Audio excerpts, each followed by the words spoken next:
আজ কলেজ জীবনের প্রথম দিন। আহা, সে কি আনন্দ লাগতেছে। স্কুল জীবনে থাকতে কতই না ভাবনা ছিল কলেজ লাইফকে ঘিরে। হঠাৎ করে মাথায় কে যেন টোকা মারলো। দেখি আম্মু টোকা দিয়ে বলতেছে, কি রে, খাবারটা শেষ কর। ওহ বুঝলাম। আমি খেতে বসে এসব ভাবতেছি। কি রে, কলেজে যাবি কখন? এই তো কিছুক্ষণ পর। যা, রেডি হয়ে নে তাড়াতাড়ি। ওকে আম্মু, দাঁড়ান, এ সুযোগে আপনাদেরকে আমার পরিচয়টা দিয়ে দিই। আমি অপু, এবার ইন্টারমিডিয়েট প্রথম বর্ষে পড়ি। আমার বড় একটা ভাইয়া আছে, যিনি কলেজের টিচার। ভাইয়া বিয়ে করে ফেলেছে, আর একটা ছোট বোন আছে। আর আব্বু আম্মু এ নিয়ে আমাদের সংসার। পরিচয় দিতে দিতে আমার রেডি হওয়া শেষ। এবার গল্পে আসা যাক। আমি রেডি হয়ে ভাইয়ের সাথে কলেজে চলে গেলাম। তারপর ভাইয়া আমাকে আমার রুমটা দেখিয়ে দিয়ে উনি টিচার রুমে চলে গেলেন। আমি রুমটার দিকে তাকিয়ে তাকিয়ে হাঁটতেছি। হঠাৎ ঠাস করে পড়ে গেলাম। হোমা, পিছল খেয়ে পড়ে যায়নি, মনে হচ্ছে কিছুর সাথে ধাক্কা খেয়ে পড়েছি। হোমা, দেখি হীরা বড় চুল, দুধে হালতা গায়ের রং। আহা, কি সুন্দর দুটি চোখ। আহ, লাল গোলাপির মতো ঠোঁট। আমি তো ফিদা, চেয়ে আছি তার দিকে। তারপর ঘটল বিপত্তি। এই ছেলে, দেখে চলতে পারিস না? আচ্ছা, আমি দেখে চলতে পারি না, তাই বলে কি আপনিও দেখে চলবেন না? তোদের মতো ছেলেদের আমার জানা আছে। এই কথা বলে ঠাস ঠাস করে দুইটা বসিয়ে দিল গালে। পাশে তাকিয়ে দেখে তার বান্ধবী কয়টা ছাড়া আর কেউ নাই। যাক বাবা, মান সম্মানটা তো বাঁচল। তারপর গালে হাত দিয়ে ক্লাসে চলে গেলাম। কিছুক্ষণ পর বন্ধুরা আসলো, তাদের সাথে ক্লাস করে ক্যাম্পাসে চলে আসলাম। হোমা, দেখি মেয়েটাও আছে।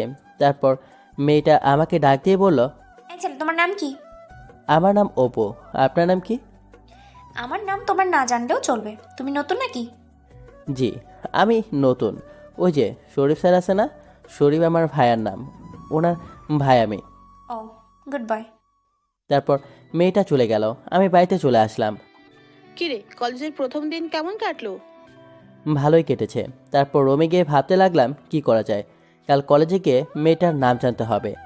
রাতে খাবার খেয়ে শুয়ে গেলাম। সকালে উঠে আবার আগের মতোই কলেজে গেলাম। এদিক ওদিক তাকাইছি, কিন্তু পাচ্ছি না। হঠাৎ আমি পেছনে তাকাতেই দেখি সে গেট দিয়ে ভিতরে ঢুকতেছে। তারপর দেখলাম সে ক্যাম্পাসে চলে গেল। আমিও তার পিছনে ছুটলাম। সে পিছনের দিকে তাকিয়ে বলল, এই যে মিস্টার, ফলো করতেছেন কেন? না মানে, আপনার নামটা তো জানা হলো না। নাম দিয়ে কি করবি? তুই করে বলতেছেন কেন? তুই তো জুনিয়র, তাই। হঠাৎ করে কয়েকটা ছেলে এসে মেয়েটাকে বলতেছে, কি রে সুমি, ছেলেটা তোকে ডিস্টার্ব করতেছে নাকি? আমাকে ফলো করতেছে। মনে মনে বললাম, যাক বাবা, নামটা তো জানা গেল। তারপর বললাম, আমি কখন আপনাকে ফলো করলাম? আপনি তো ওই দিন আমার সাথে ধাক্কা খেলেন, ছেলেগুলো আমাকে ঘিরে ধরেছে। সুন্দরী মেয়ে দেখলে ফ্ল্যাট করতে ইচ্ছে করে। দেখুন, আমার কোনো দোষ নাই। সুমি ছেলেগুলো কানে কানে কি যেন বলল, তারপর সুমি চলে গেল। শোন, কলেজের ভিতর দেখে কিছু বললাম না। কি করবেন? হঠাৎ ওদের মাঝখান থেকে একজন বলে উঠল, ওর জন্য আমরা সবাই ট্রাই করতেছি, আর তুই মাঝখান থেকে এসে সব ভেস্তে দিবি? না, এটা হতে পারে না। এভাবে কিছুদিন কেটে গেল। সুমির সাথেও ঝামেলা বেড়ে গেল। আমার ভাইয়ের কাছে অবশ্য বিচার এসেছে। তার মধ্যে জানতে পারলাম আমাদের কলেজের প্রিন্সিপাল স্যার নাকি সুমির পাপা। ও, বড় ধরনের শখ খেলাম। এদিকে আব্বু চাকরি থেকে অবসর নেয়, আর্থিক অবস্থারও একটু সংকট দেখা দিয়েছে। তাই আমি কয়েকটা টিউশনি করাই, যাতে আমার খরচটা চলে। একদিন কলেজে গিয়ে বন্ধুদের সাথে দুষ্টুমি করতেছি আর দৌড়েতেছি। হঠাৎ করে সুমির সাথে খাইলাম ধাক্কা। না, এবার আর পড়ে যায়নি, দাঁড়িয়ে আছি। তারপরে সে হনহন করে হেঁটে চলে গেল, কিছুই বলল না। আমি বাড়িতে চলে আসলাম। আসার পরেই ভাইয়া তার রুমে ডাকলো। গিয়ে জানতে পারলাম সুমি উল্টাপাল্টা কিছু তো বলেছে ভাইয়াকে। ও মা, পরের দিন কলেজে গিয়ে দেখি রমণী একা একা বসে আছে। এটাই সুযোগ কথা বলার। কলেজে গাছ থেকে একটা সুন্দর ফুল নিয়ে সোজা প্রপোজ করে দিলাম। সুমি তো অবাক হয়ে তাকিয়ে আছে আমার দিকে, কি বলবে বুঝতেছে না। আমি তোর সিনিয়র আপু, তাও আবার 2 বছরের বড়, আর তুই আমাকে প্রপোজ করতেছিস? কেমনে সম্ভব এগুলো? দেখো, সচিন তেন্ডুলকার তার চেয়ে 3 বছরের মেয়েকে বিয়ে করেছে। পিকে তার চেয়ে 10 বছরের বড় সাকিরাকে বিয়ে করেছে। এই কথা বলতেই সুমি শ্বাস করে একটা বসিয়ে দিল। তারপর উঠে চলে গেল। আমি দাঁড়িয়ে আছি একই জায়গাতে। হঠাৎ করে আমার বন্ধু নিলয় বলতেছে, কিরে, উনি তোকে চড় মারলো কেন? এমনিতেই মেরেছে। না, কোনো তো কারণ আছেই। তাহলে শোন। তারপর ওকে সব কিছু খুলে বললাম। তাহলে এই তোর কাহিনী? ওর আব্বু জানতে পারলে তো খবর আছে। আরে দূর বেটা, ওইসব পরে ভাবা যাবে, আগেরটা আগ ভাব। তার কিছুদিন পরে আমাদের এক্সাম আসলো, এক্সাম দিলাম। এভাবেই বেশ কিছুদিন কাটলো। এর ভিতরে কিন্তু আমি সুমিকে অনেকবার প্রপোজ করেছি, ভালোবাসি বলেছি অনেকবার। আর তার বিনিময়ে পেয়েছি শুধু চর, লাঞ্ছনা আর অবহেলা। সিনিয়র হয়েছে তো কি হয়েছে? প্রেম করতে বারণ আছে নাকি?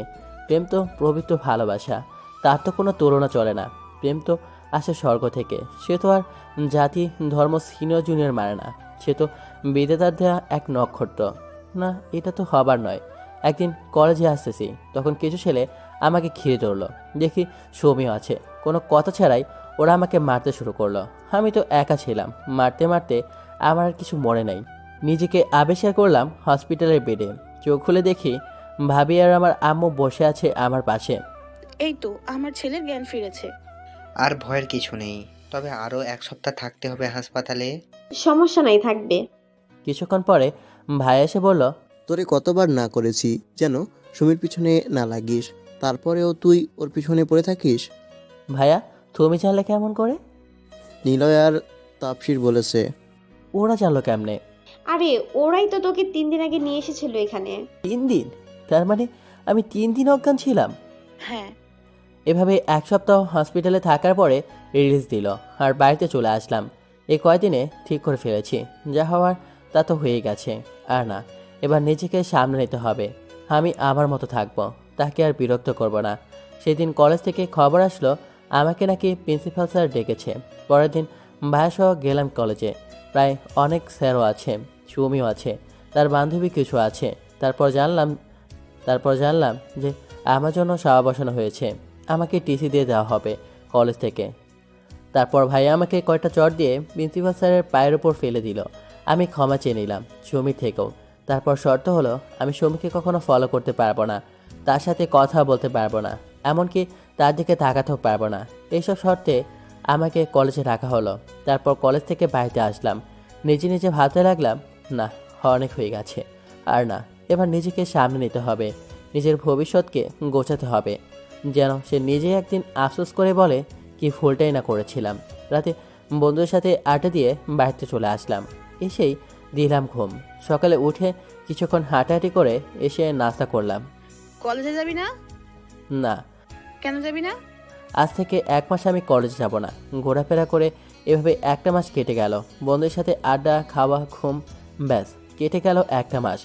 এই 1 মাসে সুমিকে অনেকটাই ভুলতে পেরেছি, নিজেকেও গুছিয়ে নিয়েছি। তার চিন্তাও এখন আর হয় না। 1 মাস পরে আজ কলেজে যাইতেছি। কলেজে যেতেই আমার বন্ধুরা সবাই চলে এসেছে। ওরা ভেবেছে আমি আর কলেজে আসবো না। যাক, পরে সবাই মিলে আড্ডা দিলাম। 1 মাস পরে গেলাম তো তাই। তারপর ক্লাস করলাম, কয়টা সাবজেক্ট করে আমি ক্যাম্পাসে চলে আসলাম। বাহ, দেখি সুমিও আছে, তাই সেখানে না দাঁড়িয়ে চলে আসলাম বাড়িতে। সুমি বোধহয় কিছু একটা বলতে চেয়েছে। না, তার সাথে কথা বলতে তো হবে না, আমার শর্ত আছে। একদিন কলেজে যাইতেছিলাম, তখন সুমি পথ আটকে দাঁড়ালো। তখন আমি বললাম, দেখুন, আগে যা কিছু হয়েছে তার জন্য আমি সরি। আমি তোমাকে সরি বলতে এসেছি। দেখুন, আপনার সাথে আমার কিছু শর্ত দেওয়া হয়েছে। কেউ দেখলে সমস্যা আছে, আপনার তো সমস্যা নেই। আপনার বাবা প্রিন্সিপাল, সমস্যা আমার হবে। এ কথা বলে আর দাঁড়ায়নি। তাকে কিছু বলার সুযোগ না দিয়ে আমি চলে এসেছি। কলেজে গিয়ে ক্লাস করলাম। যাক, ভালোই লাগলো। এরপর বাড়িতে চলে আসলাম। এভাবেই দিন কাটতে লাগলো। সুমি অবশ্য অনেকবার কথা বলতে চেয়েছিল, আমি সুযোগই দিইনি। একদিন কয়েকটা ছেলে মিলে আমাকে একটা বন্দি করে নিয়ে আসলো। দেখি সুমিও আছে। আমাকে একটা চেয়ারের সাথে বাঁধা হলো। তারপর ছেলেগুলো চলে গেল। সুমি আমার সামনে এসে বলল, আগে বলো, আমি সরি বলছি সেটা রিসিভ করেছো?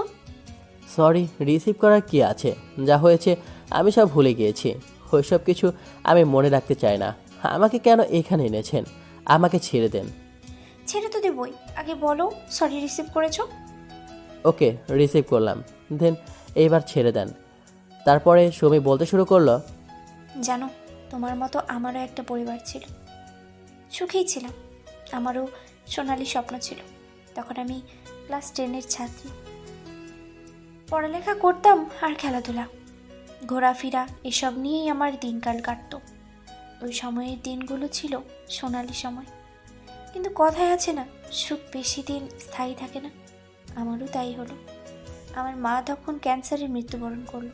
তারপর আমি একা একা থাকতে শুরু করলাম। কারোর সাথে তেমন কথা বলতাম না, শুধু মায়ের কথাই মনে পড়তো। তারপরে একদিন স্কুল থেকে আসতেছি, তখন আমাকে এক বড় ভাই প্রপোজ করলো।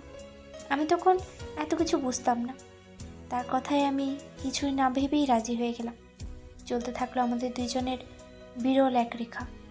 সেই রেখাতে হারাতে চেয়েছিলাম আমি। তার ছায়া পেয়ে মায়ের মৃত্যুর শোক কিছুটা ভুলতে পেরেছি। তার সঙ্গে লং ড্রাইভে যাইতাম, ঘুরতাম, আড্ডা দিতাম। তার সব বন্ধুরাও ভাবি বলেই ডাকতো। ভাবি ডাক শুনে আমি লজ্জা পেতাম। নিজেকে যেন লজ্জাপতি গাছের মতো মনে হতো। কারো ছোঁয়া লাগলে নিমিষেই মিশে যেত। ওর নাম ছিল রাফি। তার সাথে কথা বলে রাতের পর রাত কাটিয়ে দিয়েছি। তখন আর পড়ার দিকে নজর ছিল না। সারাদিন রাত ওকে নিয়েই ভাবতাম। এই কথা বলে সুমি হাঁপিয়ে উঠেছে। এসব আমাকে বলে লাভ কি? আচ্ছা বলো, তারপরে কি হলো? সুমি আবার বলতে শুরু করলো। তখন আমাকে তার কিছু বন্ধু বলল যে রাফি আরও 2-1টা প্রেম করে। আমি তাকে জিজ্ঞেস করলে সে বলতো ওরা আমার আর তোমার মিল হোক এটা চায় না। আমিও বিশ্বাস করতাম। তাকে কল দিলে ওয়েটিংয়ে পাইতাম। জিজ্ঞেস করলে বলতো আমার ভাই কল করেছে, বোন কল করেছে, আব্বু কল করেছে, এসব বলতো। তারপর একদিন দেখি সে একটা মেয়ের সাথে রিকশায় করে ঘুরতেছে। তাকে জিজ্ঞেস করলে সে বলে যে ওইটা তার কাজিন। আমি তাকে অন্ধের মতো বিশ্বাস করতাম। কিন্তু সে আমাকে বলল আমি যদি তার সাথে রুম ডেট না করি তবে আমার সাথে ব্রেকআপ। আমি বাড়িতে এসে ভাবতে লাগলাম কি করা যায়। আমি তাকে অনেক বোঝানোর চেষ্টা করেছি, বাট সে বুঝতে রাজি নয়। তার কথা হলো আমি কি তাকে বিশ্বাস করি না। তারপর একদিন তার সাথে রিকশায় ঘুরতে যাওয়া মেয়েটার সাথে আমার দেখা হয়ে গেল। এর মধ্যে আমার এসএসসি এক্সামও শেষ হয়ে গেছে। আমি ইন্টার প্রথম বর্ষে। তারপর ওনাকে জিজ্ঞেস করবার পর উনি বলল সে নাকি রাফির গফ। আমি বললাম রাফি তো আমার বফ। তারপরে দুইজনে মিলে রাফির সামনে দাঁড়ালাম। কিন্তু রাফি আর মেয়েটি আমায় রেখে দুইজন দুইজনের হাত ধরে চলে গেল। তখন মনে হচ্ছিল নিজেকে এখানেই শেষ করে দিই। কিন্তু সুইসাইড তো আর জীবনের সমাধান হতে পারে না। তখন মায়ের কথা খুব মনে পড়তেছিল। মনে হচ্ছিল মায়ের কাছে চলে যাই, কিন্তু এটা যে একটা মহাপাপ। জীবন তো লাশ হয়েই না হয় বেঁচে থাকি, এটার নাম তো জীবন। তারপর থেকে আস্তে আস্তে নিজেকে সামলে নিয়েছি। এখন আলহামদুলিল্লাহ ঠিক আছে। এইসব কিভাবে যেন আমার আব্বু জেনে গেল। তারপর কয়টা ভাড়াটে গুন্ডা দিয়ে ওকে পিটিয়েছে। ওদের মায়ের কারণে সে আজ পাগল হয়ে আছে, পাগলা কারোতে। সুমি একটানা কথাগুলো বলে কাঁদতে শুরু করলো। আমি বা কি বলবো? তারপর সুমি বলল, সেই কারণে আমি কোনো ছেলেকে বিশ্বাস করতে পারি না। কিন্তু তোমাকে পেটানোর জন্য আমি সত্যি সরি। তুমি যখন আমাকে বিরক্ত করতে তখন আমার রাফির কথা মনে হতো, তাই আমার মাথা গরম হয়ে গেছে, যার কারণে তোমাকে মেরেছি। তারপরে সুমি আমাকে চেয়ার থেকে বাঁধন খুলে দিল। তারপর বলল, তোমাকে এসব বলার জন্যই এখানে এসেছি। আর সত্যি বলতে আমি কখন যে তোমাকে ভালোবেসে ফেলেছি আমি নিজেও জানি না। এখন তুমি আমাকে গ্রহণ করবে কিনা জানি না। জানো, এখন আমার মায়ের কথা খুব মনে পড়তেছে। আমি যেন পাথর হয়ে আছি। কি বলবো সুমিকে? তাকে কি আমি ভালোবাসবো নাকি তার বাবার দেওয়া শর্ত মানব? আমি এখন কি করব?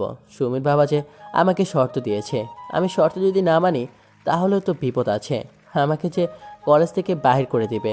তারপর আমি সুমিকে বললাম, দেখেন এমনিতেই আপনার বাবা আমাকে কলেজ থেকে বাহির করার শর্ত দিয়েছে, আমারই বা কী করার আছে? আর তাছাড়া আপনি নিজেই তো বললেন আপনি আমার 2 বছরের সিনিয়র, আমাদের মিল হবে না। আমি বলেছি ঠিক আছে, কিন্তু তুমিও তো বলেছ যে সচিন টেন্ডুলকার তার থেকে 3 বছরের সিনিয়রকে বিয়ে করেছে, পিকে তার থেকে 10 বছরের সিনিয়রকে বিয়ে করেছে। তাহলে মাত্র 2 বছর কেন নয়? বাহ, তাহলে এসব মনে রেখেছেন? হ্যাঁ। এই 1.5 মাসে আমি যে নিজেকে সামনে নিয়েছি, এখন আবার বলতেছেন ভালোবাসতে হবে? তার উপর আবার আপনার বাবার শর্ত দেওয়া আছে। আচ্ছা, আমি যদি আমার বাবাকে রাজি করাতে পারি তবে কি তুমি আমায় মেনে নেবে? তুমি যদি তোমার বাবাকে রাজি করিয়ে আমাদের বাসায় প্রস্তাব পাঠাও তবে আমার আপত্তি নেই, বুঝেছেন রমণী? তখন সুমি হালকা লজ্জা পেয়ে বলল, ওকে, আমি দেখতেছি। তারপরে দুজনে বাইর হয়ে আসলাম। এরপর আমি আমার বাসায় চলে আসলাম, সে তার বাসায় চলে গেল। রাতে খাবার টেবিলে বসেছি, তখন ভাইয়া বলল, আজ কোথায় ছিলি তুই? ক্লাসে তো দেখলাম না। ক্যাম্পাসে ছিলাম। কানের নিচে একটা দিব। তুই কি মনে করিস আমি খবর রাখি না? সরি ভাইয়া। তার মানে সুমি বাড়িতে না গিয়ে ভাইয়ার কাছে গিয়েছে? সমস্যা নাই, সুমি আমাকে সব বলেছে তোদের ব্যাপারে। শোন, সব সময় সত্যি কথা বলার চেষ্টা করবি। ঠিক আছে। এদিকে সুমি তার বাবাকে বলতেছে, বাবা, তোমাকে একটা কথা বলতে চাই, তুমি রাখবে? কি বল? আগে বলো রাখবে, তারপরে বলবো। আচ্ছা ঠিক আছে, কি কথা বল মা। আমি অপুকে আমার জীবনে চাই। আচ্ছা, তাহলে তুই এত কাহিনী করলি কেন? ওকে মারলি কেন? তোর কথাই তো ওকে মারা হয়েছে। কলেজে ওর বিরুদ্ধে বিচার করা হয়েছে, ওকে কিছু শর্ত দেওয়া হয়েছে, সবই তো তোর কথাই করলাম। এত কিছু আমি বুঝি না। আসলে আমি ভেবেছিলাম অপু ও রাফির মতো হবে, তাই এমন করেছিলাম। কিন্তু ও আসলে ভালো ছেলে, আমি ওকে আমার জীবনে চাই। প্লিজ বাবা, তুমি না করিও না, প্লিজ। আচ্ছা ঠিক আছে, কিন্তু অপু তো তোর 2 বছরের জুনিয়র, ভেবে দেখ ভালো করে।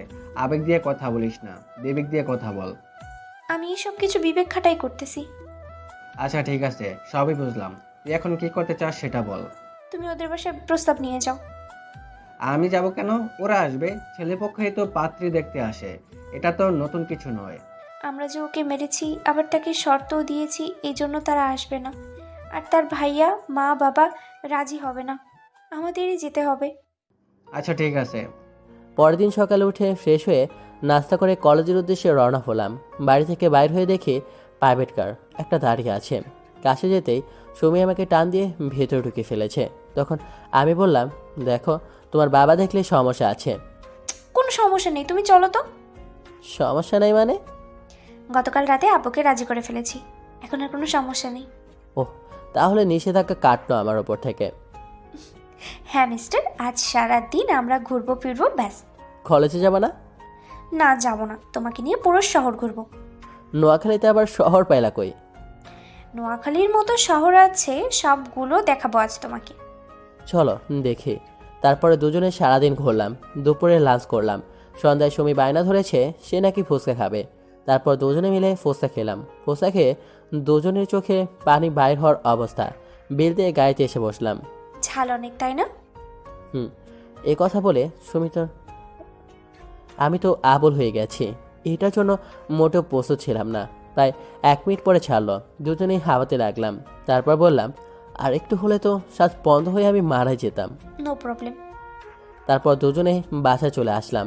এইভাবে কিছুদিন কেটে গেল। কলেজে তো সবাই অবাক, এটা কিভাবে হলো, যার জন্য এত কিছু হলো কলেজে। আজ তারাই দেখি আবার জোড়া বেঁধেছে। এর মধ্যে আমার আর সুমি সম্পর্কে উন্নতি হয়েছে। এর মধ্যে সুমি তার বাবার কান ঝালাপালা বানায় ফেলেছে আমাদের বাসায় প্রস্তাব নিয়ে আসার জন্য। একদিন ভাইয়া টিচার রুমে বসে আছে, তখন তাকে ডেকে প্রিন্সিপাল স্যারের রুমে নিয়ে যায়। তারপর, দেখ শরীফ, তোর ভাই আর আমার মেয়ে, ওরা একে অন্যকে খুব ভালোবাসে। আমার মারা যাওয়া মেয়েটা আবদার করেছে যে তোর ভাইয়ের কে ওর জীবনে চায়। আমি কথাটা ফেলতে পারিনি। সে তো ঠিক করেছে, কিন্তু আমার ভাইটাকে মারার দরকারটা কি ছিল? দেখ, তার জন্য আমি সরি। দেখেন স্যার, এই 5টা শব্দ বলে দিলেই তো আর সব কিছুর সমাধান হয় না। মেরেছেন, আবার বিচারও করেছেন। কলেজের সবার সামনে মাপ চাইতে হয়েছে আমাদের 2 ভাইকে। শরীফ, আমি তোকে খুব ভালো করেই চিনি, তুই এসব রাগের মাথায় বলতেছস। হ্যাঁ ঠিক আছে, তোমার জায়গাতে আমি থাকলেও এমনকি আমিও করতাম এই কাজটা। কেন প্লিজ, তোমার বোন মনে করে হলেও। যখন মেরেছেন তখন মনে হয়নি কেন? আপনিও তো আপনার ছেলে মনে করে ছেড়ে দিতে পারতেন, মাফ করে দিতে পারতেন। তুমি যা বলবে আমি তাই করতে রাজি আছি। তবু প্লিজ আমার মেয়েটাকে তোমার ভাইয়ের বউ করে নাও। তুমি চাইলে আমি জনসম্মুখে মাপ চাইতেও রাজি আছে। না স্যার, এসব করতে হবে না। সুযোগ পাইছি তাই কিছু কথা বললাম আর কি। শুধু আপনি না, এ সমাজের আরও অনেকেই আছে যারা এরকম করে। ছেলে মেয়ে ওরা তো ভুল করে প্রেম করতে পারে। আমরা অভিভাবকরা তা সাবধান করে দিলেই তো পারি, কিন্তু না, মারতে হবে কেন? আপনাকে মারতে হবে কেন? ওরা যদি সুখে থাকতে পারে তবে আপনার কি? তবে হ্যাঁ, আপনি এটা দেখতে পারেন যে ছেলেটা বা মেয়েটা খারাপ না ভালো। সব সময় পজিটিভ চিন্তা করেন, তাহলেই তো হয়। নেগেটিভ চিন্তাধারা বাদ দেন। আচ্ছা স্যার, আপনি আমাদের বাসায় চলে আসেন, সেখানে কথা হবে। তুমি আর তোমার ভাই আমার চোখে আঙ্গুল দিয়ে দেখিয়ে দিয়েছো বাস্তবতা কি জিনিস। ওকে, আমি কালকেই যাব তোমাদের বাসায়। ওকে, ঠিক আছে। পরের দিন শুক্রবার, তাই ভাবলাম একটা ঘুম দেই ভালো করে, কিন্তু সকাল না হতেই ডাকাটাকি শুরু করে দিয়েছে। তাই আমি বললাম, আম্মু ডাকাটাকি করিও না তো, আমি ঘুমাবো। ওই কে তোর আম্মু? হ্যাঁ, ঘুমা, চোখ খুলে দেখি এটা তো সুমি। এ থেকে আমি স্বপ্ন দেখতেছি নাকি? আরে না, স্বপ্ন নয়, বাস্তবেই তো দেখতেছি। তখন সুমি বলল, আমি তোমার সামনে আছি। আমি চোখ কসলাতে কসলাতে বললাম, ওয়েট দেখি স্বপ্ন নাকি বাস্তব। এটা বলে সুমিকে দিলাম একটা চিমটি। আউ! এই, আমাকে চিমটি কাটলে কেন? স্বপ্ন না বাস্তব দেখে নিলাম। এই জন্য চিমটি দিতে হবে? হুম, দেখতে হবে না স্বপ্ন নাকি বাস্তব। তবে রে, আজ খাইছি তোমাকে। এখনো যদি খাও তবে বিয়ের দরকার কি? সুমি লজ্জা পেয়ে বলল। তুমিও না সত্যি নেগেটিভ ভাবো। তখন ভাবি এসে বলল, বাহ, আমার দেবর তো দেখি এখন চালাক হয়ে গেছে। কবে আমি বোকা ছিলাম তুমি বলো তো? এভাবে কথা বলতে বলতে কিছুক্ষণ কেটে গেছে। কোথা থেকে যেন ভাই এসে বলল, তুই এখনও ফ্রেশ হস নাই? তাড়াতাড়ি ফ্রেশ হয়ে নাস্তা করতেই। তারপর ভাবি চলে গেল। সুমি বসে রইল। আমি উঠে ফ্রেশ হয়ে আসলাম। তারপর বললাম, তুমি যাও, আমি রেডি হয়ে আসতেছি। আমি কোথায় যাব? বাইরে যাও। তুমি রেডি হও, আমি এখানে বসতেছি। তুমি যাও, আমি চেঞ্জ করব। চেঞ্জ করলে কি হয়েছে? তুমি যাবা? যাইতেছি। কদিন পরে তো বিয়েই হইতেছে। বিড়বিড় করে কি বলতেছ? না কিছু না, তাড়াতাড়ি করে আসো। তারপরে সুমি চলে গেল। আমি রেডি হয়ে চলে আসলাম খাওয়ার টেবিলে। সবাই আছে, বাহ, শ্বশুরমশাই দেখে আছে। সবাই নাস্তা করলাম। তারপরে আমাকে সুমির বাবা বলল, বাবা, তোমার যদি কোনো আবদার বা দাবি থাকে তবে আমাকে বলতে পারো। চিনা, আমার কোনো আবদার বা দাবি নাই। আমার ভাইয়া জানে সব কিছু। তারপর আমি চলে আসলাম রুমে। এসে দেখি, ও মা, সুমিও চলে এসেছে। যাক, ভালোই হলো, দুজনের রসায়নটা বেশ জমবে। আচ্ছা, তুমি তো আমার ছোট, হুম। সুতরাং সম্মান দিয়ে কথা বলবে। ও আচ্ছা, ঠিক আছে আপু। আমি তোর আপু? তা নয় তো কি, সিনিয়র আপু। আচ্ছা, আপু তাই না? এই কথা বলেই রমণী আমার দিকে এগিয়ে আসতেছে। আমার দিকে আসতেছো কেন? ও মা, সুমি আমার দিকে আসতেছে আর আমি পিছনের দিকে চাইতেছি। যাইতে যাইতে দেয়ালের সাথে পিঠ হয়ে গেছে। এইবার যাবা কোথায় মিস্টার জুনিয়র? দেখো, আর এগোবে না। কে শুনে কার কথা? সুমি সোজা আমার ঠোঁটের সাথে তার ঠোঁট মিলিয়ে দিল। 1 মিনিট পর ছেড়ে দিল। মিস্টার জুনিয়র দেখলে তো সিনিয়ররা কি জিনিস। দেখলাম তো, বিয়ের আগে শুরু করে দেয়। তুমিও না? এভাবে কিছুক্ষণ চলার পর ভাবে এসে বলল, শ্বশুর নাকি আমাকে ডাকতেছে। তারপর গিয়ে ওনার সাথে কথাবার্তা বললাম। না, যতটা ভেবেছি অতটাও খারাপ না। বুঝলাম মেয়ের জন্য খারাপ ব্যবহার করেছে আমার সাথে। কোথা থেকে যেন সৌমি এসে বলল, বাবা, আমরা ঘুরতে যাইতেছি। তোমার কাজ শেষ হলে তুমি বাড়িতে চলে যাও। কে কোথায় যাবে ঘুরতে? কেন, আমি আর তুমি যাইতেছি। আচ্ছা বাবা, তুমি আর সুমি গিয়ে ঘুরে আসো, এতে তোমাদের বোঝাপড়াটাও ভালো হবে। শালার বাপ মেয়ে দুজনেই এক। তারপর আমি আর সৌমি বের হলাম। কিছুক্ষণ ঘুরে বাসে চলে আসলাম। বাসে এসে দেখি শ্বশুরমশাই নাই। উনি নাকি বাড়িতে চলে গেছেন আর আমাদের বিয়ের 3 তারিখও ঠিক করে গেছেন। চলো তোমাকে বাসায় পৌঁছে দিয়ে আসি। আমি যাব না, আমি আজকে এখানেই থাকবো। না। তোমার কি? আমি আমার শ্বশুর বাড়িতে থাকবো। এই যে মিস, এখনো বিয়ে হয়নি, বিয়ের আগেই শ্বশুরবাড়ির দাবি করতেছ? চলো, মানুষই কি বলবে? লোকে যা বলার বলুক, আমার কিছু যায় আসে না, আমি থাকবো। আচ্ছা, মেয়েটা যখন থাকতে চায় থাকুক, সমস্যা নাই। থ্যাঙ্কস আম্মু। তারপর আমি আর কিছুই বললাম না। নাস্তা করে বাইরে আসলাম। কিছুক্ষণ আড্ডা দিতেই ফোন আসলো, বাড়িতে যেতে হবে। তারপর বাড়িতে চলে আসলাম। এসে বুঝতে পারলাম মহারানী ভাবিকে উস্কে দিয়েছে আমি যাতে বাড়িতে চলে আসি। তারপরে সবাই মিলে খাবার খেয়ে আমি আমার রুমে চলে আসলাম। ফেসবুকিং চালাইতেছি। ও মা, দেখি মহারানী হাজির। কি করো? মশা মারতেছি। বললেই তো হয় যে মোবাইল টিপো। তুমি দেখো না আমি কি করতেছি, তাহলে আবার প্রশ্ন করো কেন? সুমি আর কিছু না বলেই আমার বুকের উপরে শুয়ে পড়লো। আমার বুকের উপরে উঠলে কেন? কেন উঠছি তুমি জানো না? মেসেঞ্জারে কার সাথে চ্যাট করো? হ্যাঁ, আমি জানি না, কি মনে করেছো? দেখো, আন্দাজে ঢিল মারবা না। ওরা আমার বান্ধবী। বান্ধবী না কি সেটা পরে বাইট করতেছি। সিনিয়রকে বিয়ে করতেছো, সিনিয়র কি জিনিস এইবার বুঝবা। আচ্ছা, যা বোঝানোর পরে বোঝায়ও। এখন আমার বুকের উপর থেকে নামো। যদি না নামি? কিছু না, এটা বলেই তার উপরে উঠে গেলাম। এই দেখো আমি ছেড়ে দিলাম। যাক বাবা, বাঁচা গেল। তারপর ও রুম থেকে চলে গেল, আমিও শুয়ে গেলাম। এভাবেই চলতে থাকলো খুনসুটি। আস্তে আস্তে আমাদের বিয়ের দিনও এগোতে থাকলো, সম্পর্কেরও উন্নতি হইতেছে। সুমিতা এখন আমাকে ছাড়া কিছুই বোঝে না, দুজনেই আড্ডা দিতেছি। I love you. হয়েছে হয়েছে, আর বলা লাগবে না। যখন আমাকে মেরেছো তখন তো মনে ছিল না। সুমি আমার কাঁধে মাথা রেখে বলল, তুমি এখনো রাগ করে আছো? আমি সত্যি বলছি আমি সরি। আচ্ছা ঠিক আছে, আমাকে যেতে হবে, টিউশনি আছে। না তুমি যাবা না, আমার সাথে আরো কিছুক্ষণ থাকো। টিউশনি করাবে কে তাহলে? না গেলে তো ছাত্রদের বাবা মা কত কিছু বলবে। তুমি আর টিউশনি করাবে না, আমাকে একটুও সময় দাও না। তোমার পেছনে এত সময় দিই, তারপরে বলো একটু? আর তাছাড়া আমি টিউশনির টাকা দিয়েই আমার খরচ চালাই। তোমার যত টাকা লাগে আমি দিব, তারপরে টিউশনি করাবে না, ওকে? তুমি এতদিনে আমাকে এই চিনলে? আমি আমি কেন তোমার টাকা চলবো? প্লিজ আমার কথাটা বোঝার চেষ্টা করো। সবই বুঝলাম, তোমাকে তোমার সময় দিতে পারলেই তো হয়। এখন আমাকে যেতে হবে। তারপর আমি চলে আসলাম। আস্তে আস্তে বিয়ের দিনটাও চলে আসতেছে। এভাবে আমাদের দিন কাটতেছে। সুমি মাঝে মাঝে আমাদের বাড়িতে এসে থাকে, সবার সাথে ও মানিয়ে নিয়েছে। বাহ, সবাই তো দেখি আমার চাইতে ওকেই বেশি প্রাধান্য দিতেছে। কলেজের সবাই তো এখন চমকে যায় আমাদের জুটি দেখলে। একদিন কলেজে যাইতেছি, এমন সময় কয়েকটা ছেলে মিলে আমাকে মারতে শুরু করলো। পরে দেখি আমাদের কলেজেরই বড় ভাই প্রান্ত, যে ওই ছেলেগুলোকে অর্ডার দিতেছে। সে বলল, আমি সুমির জন্য কতটা ট্রাই করেছি, আর তুই শালা মাঝখান থেকে মেরে দিলি। আমি কিছুই বললাম না। তারপর সে আবার বলল, ওনার নাম ছিল প্রান্ত। আমি দেখি তার পেছনে সুমি দাঁড়িয়ে আছে। ভ্রান্ত, তোকে আমি এমনটা কখনোই ভাবিনি। আজ নিজের চোখে না দেখলে তো কখনো বিশ্বাসই করতাম না আমি। এই কথা বলেই প্রান্তর গালে কয়েকটা বসিয়ে দিয়ে আমাকে একটা গাড়িতে ওঠালো। যাক, ভালোই লাগতেছে। সুমির কোলে আমার মাথা রেখে শুয়ে আছি। গাড়ি চলতেছে তার আপন গতিতে। দেখি সুমির চোখের কোণায় পানি জমা হয়ে আছে। তুমি কাঁদতেছো কেন? ওই কাঁদতেছি, চোখে মনে হয় কিছু পড়ছে। সত্যি করে বলো তো, আমার চোখের দিকে তাকিয়ে বলো, কি হয়েছে? তুমি আমাকে পাওয়ার জন্য কত কিছু করেছো। আমিও তোমাকে একবার মেরেছি, এখন আমার ফ্রেন্ডও মারছে। তুমি আমাকে ক্ষমা করে দাও। আরে ধুর, সমস্যা নাই। তোমাকে পেলেই সব কষ্ট মিষ্টিতে পরিণত হবে। তারপর হসপিটালে পৌঁছে গেলাম, ডাক্তার ট্রিটমেন্ট করালো।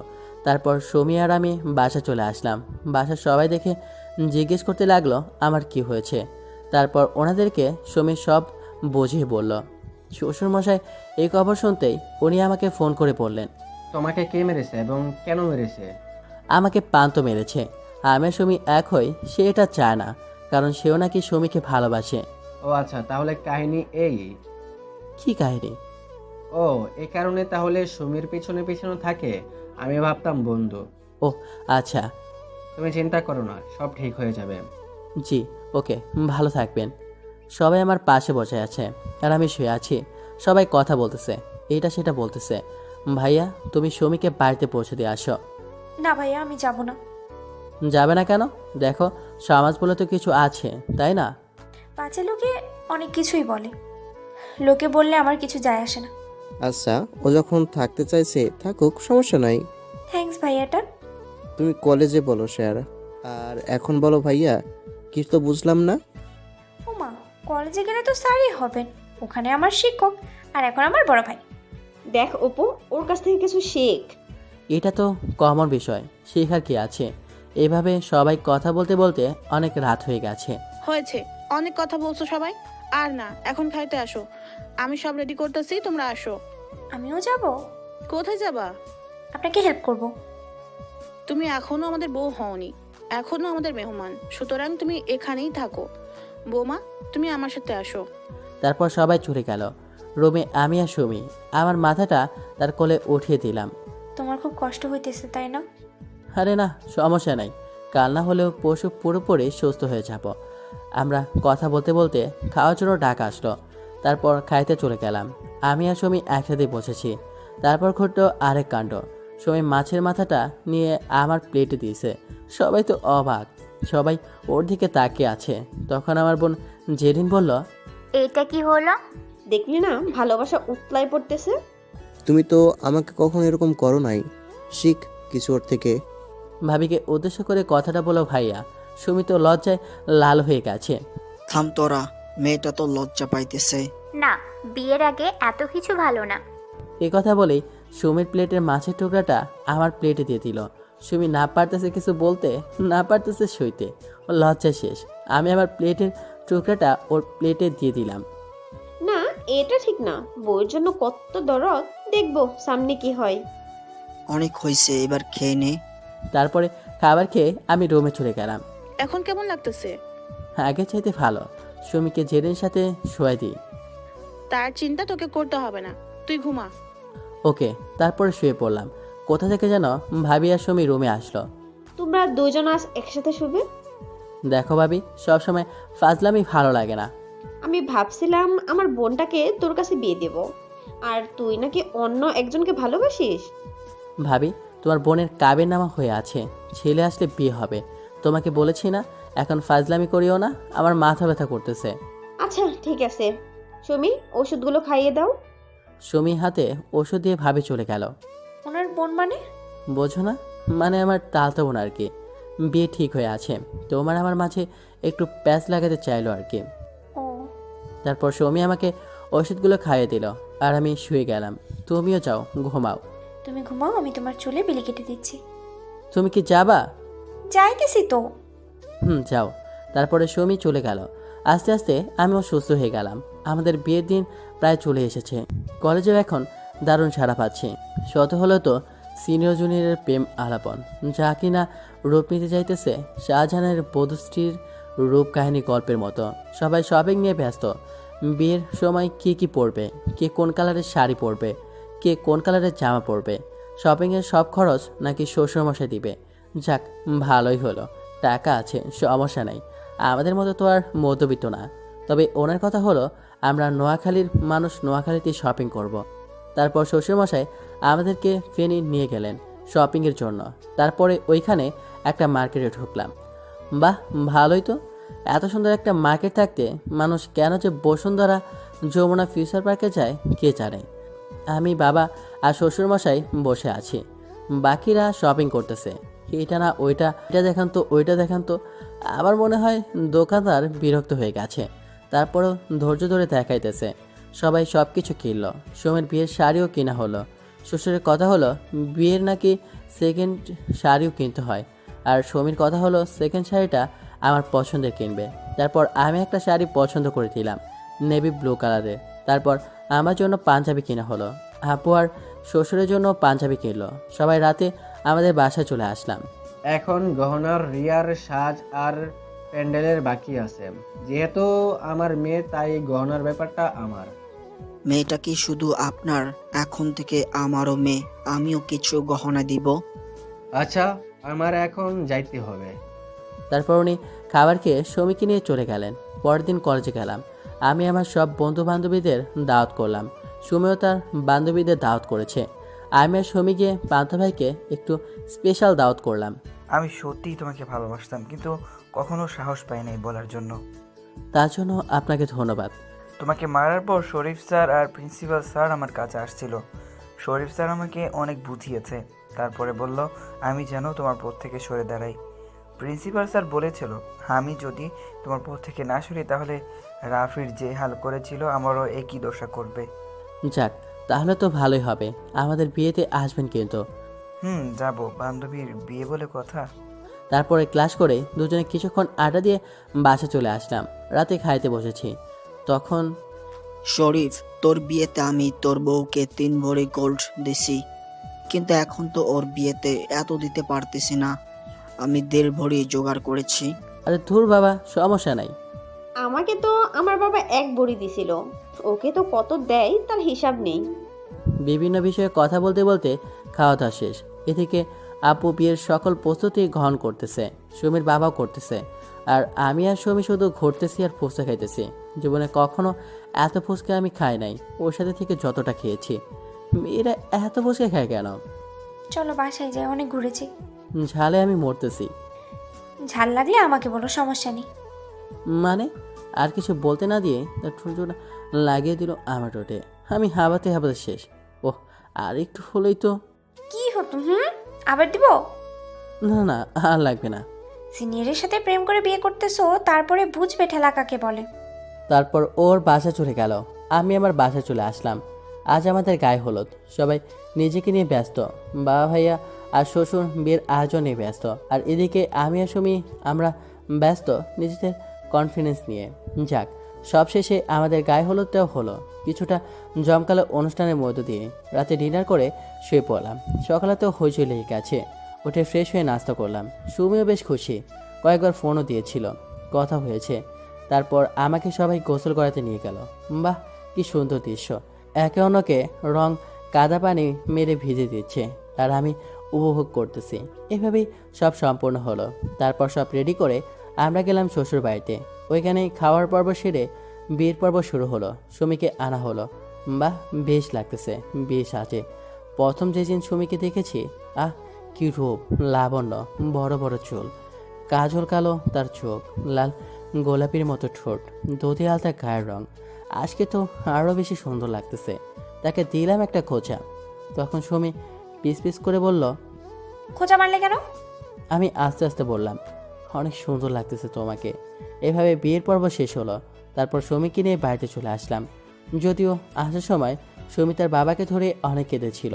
তার তো আর মা নেই। শ্বশুরমশাই আমার মাকে বলল, আমার মেয়েটা মা নেই, আজ থেকে আপনি ওকে নিজের মেয়ের মতো করে দেখবেন। শ্বশুরমশাই সুমিকে আমার হাতে দিয়ে বলল, আজ থেকে তোমার কাছে আমার মেয়েকে আমানত রাখলাম। এরপর আমরা গাড়িতে উঠে গেছি। শ্বশুরমশাই কাঁদতেছে, হয়তো এটাই প্রকৃত নিয়ম। ওদিকে বাবা কাছে, এদিকে মেয়ে। আমি সুমির হাতটা শক্ত করে ধরলাম। ও কিছুই বলতেছে না, আমার কাঁধে মাথা রেখে কাঁদতেছে। তারপর আমরা গাড়িতে চলে আসলাম। সুমিকে বরণ করে নেওয়া হলো। সবাই সুমিকে নিয়ে ব্যস্ত। আমি বন্ধুদের সাথে আড্ডা দিতেছি। আড্ডা দিতে দিতে কখন যে রাত প্রায় 11টা বেজে গেছে টেরও পেলাম না। ওই থেকে যেন ভাবে এসে বলল, অনেক হয়েছে, এবার তুই রুমে যা। ও অনেকক্ষণ ধরে বসে আছে। আর আমি ভাবতেছি রুমে গিয়ে কী করব। সে ছোটবেলা থেকে কত স্বপ্ন ছিল এই ফুলসজ্জার রাত নিয়ে। কি ভাবতেছো দেব সাহেব? শোন, আজ রাতেই বিড়ালটা মেরে ফেলো কেমন? বিড়াল পাবো কোথায়? তোমার রুমে গেলেই দেখতে পাবা। আচ্ছা ঠিক আছে, আমি রুমের সামনে দাঁড়িয়ে আছি। ভাবি আর অনেকে আমাকে ধরেছে। রুমে যেতে নাকি আমাকে টাকা দিতে হবে। আমি রুমেই যাব না। তাহলে থাক এখানে, পরে তোমাকে কেলাবে ভাবি, সেটা কিন্তু আমরা জানি না। অবশেষে কিছু না করতে পেরে তাদেরকে 5,000 টাকা দিয়ে রুমে ঢুকলাম। রুমে ঢুকে দেখি রমণী বসে আছে, ঘোমটা নাই, আমার দিকে রাগি চোখে তাকিয়ে আছে। তখন আমি বললাম, এভাবে কি দেখতেছো? কয়টা বাজে দেখো, তোমার সাথে কথা নেই, সরো, আমি ঘুমাবো। আমার কি দোষ বলো? ওরা ধরেছে আমাকে টাকার জন্য। আমি তো তোমার সম্পূর্ণ কাবিনে ঢুকতে চেয়েছিলাম, কিন্তু ওরা জোর করে 5,000 টাকা রেখে দিছে। কই এনেছো এখন? 3,95,000 টাকা আছে। তুমি এত টাকা কই পাইছো? টিউশনি করে 50,000 টাকা জমাইছি, আর ভাইয়া দিছে 1,50,000 টাকা, আপু দিছে 2 লক্ষ টাকা। ব্যাস হয়ে গেছে। কই দাও তো আমার হাতে। তারপর আমি সমীর হাতে টাকাগুলো দিয়ে দিলাম। তারপর সমী বলল, এখন এই টাকাগুলো আমার। এখন তোমার। ধরো, এখন আমি তোমাকে টাকাগুলো দিয়ে দিলাম, তুমি তোমার ইচ্ছে মতো খরচ করবে। আমার হাতে টাকাগুলো দিয়ে কথাটা বলল। আমার চোখে পানি চলে এসেছে। তুমি কাঁদছো কেন? এত ভালোবাসো আমাকে? খুব ভালোবাসি, তোমার ভাগ আমি কাউকে দিতে চাই না। চলো 2 টাকার নামাজ পড়ে আমাদের জীবন শুরু করি। তারপর নামাজ পড়ে শুয়ে পড়তেই সুমি আমার বুকে মাথা রাখলো। এখন থেকে আর কিছু বলতে পারবো না কিন্তু। ওকে ঠিক আছে। সুমি আমাকে আর কোনো কথা বলতে না দিয়ে 2 জোড়া ঠোঁট এক করে দিল। ওর উষ্ণ ঠোঁটের ছোঁয়া ভালোই লাগতেছে। এখন তো সব বৈধতা পেল। তারপর লাইট অফ হয়ে গেল। বাকিটা ইতিহাস। সকালে রোদের আলো চোখে পড়তেই ঘুমটা ভেঙে গেল। দেখি সুমি গোসল করে এসেছে। তারপর ভেজা তুল থেকে মিষ্টি ঘ্রাণ আসতেছে। পুরো রুমটা যেন মাতাল হয়ে আছে। বাহ, কি অপরূপ সৌন্দর্য! দিয়ে জড়িয়ে ধরে খাটের উপর ফেলে দিলাম। ছাড়ো তো, মাত্র গোসল করে এসেছি। তো কি হয়েছে, আবার দুজনে গোসল করব? দেখো ভাবি আসতেছে। তারপরে তাড়াতাড়ি করে আমি ছেড়ে দিলাম। সুমি দিল তোর। ও মা, দেখি কেউ নাই। আচ্ছা ঠিক আছে, পরে হবে এর পেছান। সুমি আমাকে ভেঙচি কেটে চলে গেল। তারপর আমিও ফ্রেশ হয়ে নাস্তা করতে চলে গেলাম। বিড়ালটা কি মারা হয়েছে? না, রুমে কোনো বিড়াল টিলার নাই। আমি এ কথা বলতেই সুমি সহ সবাই হাসা শুরু করলো। আমি বিড়ালটা বুঝতে পারলাম না। দুপুরে মেয়ে পক্ষ থেকে মেহমান আসলো। সবাইকে খাবার খাওয়ানোর পর বিদায় দিলাম। আমি আর সৌম্য শ্বশুর বাড়িতে আসলাম। আসার পরে সবার সাথে পরিচয় হয়ে নিলাম। রাতে ডিনার করে রুমে আসলাম। আচ্ছা, বিড়ালটা কি? দাঁড়াও, দেখতেছি। সুমি এ কথা বলেই লাইট অফ করে দিল। সকালে উঠে ফ্রেশ হয়ে নাস্তা করে বাড়িতে চলে আসলাম। এভাবেই খুনসুটির মাঝে আমাদের দিন কাটতেছে। কলেজেও এখন আমাদের জুটে হিট। শ্বশুরবাড়িতে যাওয়া আসা, দুজনে ঘুরতে যাওয়া, হানিমুন করা সবই হলো। সুমি সবার মন জয় করে নিয়েছে। একদিন সুমি হঠাৎ করে মাথা করে পড়ে গেল। হসপিটালে নিয়ে জানতে পারলাম সে প্রেগনেন্ট। তারপর কোশিমনের বাসায় আসলাম। তারপর সুমি বলল, মিস্টার জুনিয়র, তাহলে সিনিয়রকে প্রেগনেন্ট করেই দিলে? জুনিয়র তো কি হয়েছে, আমিও তো পুরুষ, তাই না? সৌমি আমার বুকে কিল ঘষিতেছে আর আমি ওর মুখের দিকে তাকিয়ে আছি। কি মায়াবী তার চেহারা, কতই না হাসি খুশি তার জীবন, অথচ তার নাকি আবার প্রার্থনা ছিল। এইভাবেই দিন কাটতেছে। বাহ দেব সাহেব, সন্তানের মালিক হয়ে গেলা, তাও আবার সিনিয়র বিয়ে করে, কেমনে সম্ভব? কেমনে আবার? তোমাকে ভাইয়া যেমন করে করেছিল তেমন ভাবে বাবির আর কথা নাই, চলে গেল। এমন করে কেউ বলে? উনি তো লজ্জা পাইছে ভালো করে। সুমি আমার বুকে মাথা রেখে ঘুমিয়ে আছে। আমি তার দিকে তাকিয়ে আছি কিভাবে ঘুমাইতেছে, অথচ যখন জেগে থাকে তখন পুরো বাড়িটা মাথায় করে রাখে। একদিন সুমি আমাকে বলল, শুনেছি ডেলিভারির সময় নাকি অনেকেই মারা যায়। আমি যদি মারা যাই? চুপ থাকো, এমনটা কখনো হবে না, আল্লাহ আছে তো। যদি আমি মারা যাই, তুমি কি আবার বিয়ে করবে? কানের নিচে একটা দিব, আর একবার বললে। আমি না তোমায় খুব ভালোবাসি, আমার ভাগ আমি কাউকে দিতে চাই না। শালার মেয়ে মানুষ সকল জিনিসের ভাগ দিতে রাজি আছে, মাগার স্বামীর ভাগ কাউকে দিতে চায় না। তো আমার বুকের ওপর শুয়ে নিজের মতো করে বকতেছে আর আমি শুনতেছি। আমার ভিতরে এক অদ্ভুত ভয় কাজ করতেছে। কলেজের বন্ধুরা কিভাবে যেন জেনে গেছে তাদেরকে ট্রিট দেওয়া লাগবে। আস্তে আস্তে সুমির ডেলিভারি ডেট চলে এসেছে। এর মধ্যে সুমি আমাকে অনেকবারই বলেছে তার নাকি ভয় করতেছে, সে আমাকে খুব ভালোবাসে। একদিন বন্ধুর সাথে আড্ডা দিতেছি, তখন ভাবি ফোন দিয়ে বলল, সুমির ব্যথা উঠেছে, ওকে নিয়ে আমরা হসপিটালে যাচ্ছি, তুই তাড়াতাড়ি হসপিটালে চলে আস। আমি সেইখান থেকে সোজা হসপিটালে চলে গেলাম। সৌমির পাশে বসলাম আমি। ও আমার দিকে করুণভাবে তাকিয়ে আছে আর ওর চোখের পানি পড়তেছে কাউকে হারিয়ে ফেলার ভয়ে। ডাক্তার আসতেই সৌমিকে ওটিতে নিয়ে যাচ্ছে। ও আমার হাতটা শক্ত করে আছে। রুমে ঢুকতেই ডাক্তার আমাকে আর ভেতরে যেতে নিষেধ করলো। সৌমি আমার হাত ছাড়তেই চাইছে না। সৌমি আমার দিকে আর আমি ওর দিকে তাকিয়ে আছি। দুজনের চোখ দিয়ে অশ্রু বেয়ে পড়তেছে। ঘণ্টাখানিক পরে ডাক্তার বেরিয়ে এসে বলল, আমার কন্যা সন্তান হয়েছে। সবাই খুশি হয়ে গেল।